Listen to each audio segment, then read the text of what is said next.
Je pourrais difficilement dire le jour précis de quand j'ai dessiné, mais j'ai un jour précis ou une année précise vers l'âge de 6-7 ans où j'ai vraiment écrit et dessiné ma première histoire qui s'appelait l'histoire de la pomme à 4 couleurs et qui était une histoire d'un enfant qui allait découvrir un fruit extraordinaire et lorsqu'il allait le manger, à chaque fois qu'il tombait sur une partie de cette pomme, il faisait un voyage coloré. Donc ça a démarré vraiment dessiné pour raconter des histoires vers l'âge de 6-7 ans. Parmi les livres préférés, il y avait celui-là, Leila de Georges Lemoine, illustré par Georges Lemoine et écrit par Alexander Sioux. J'avais un livre que j'adorais qui s'appelait Ratatatam de Binette Schroeder, une histoire d'un petit train blanc qui passe dans des paysages extraordinaires. Max et les Maxi-Monstres de Maurice Sendak que j'adorais. Toutes ces illustrations me faisaient voyager comme lorsque j'allais voir une exposition de peinture. Voilà.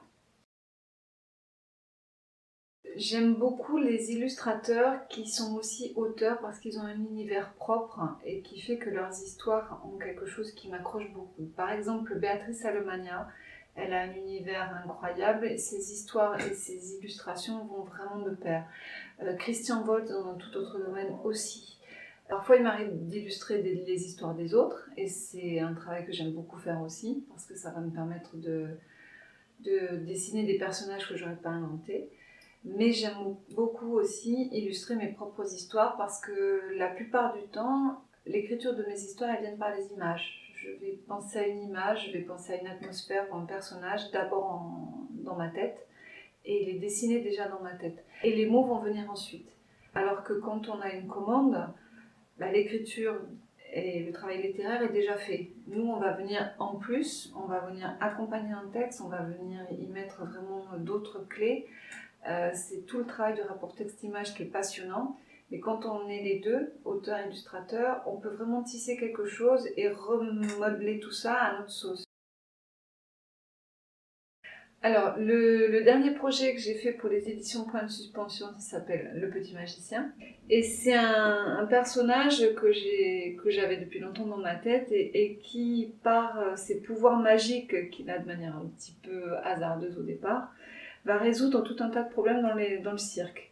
Et donc j'ai sorti un premier livre qui s'appelle Le Petit Magicien avec ce personnage et d'autres sont en préparation.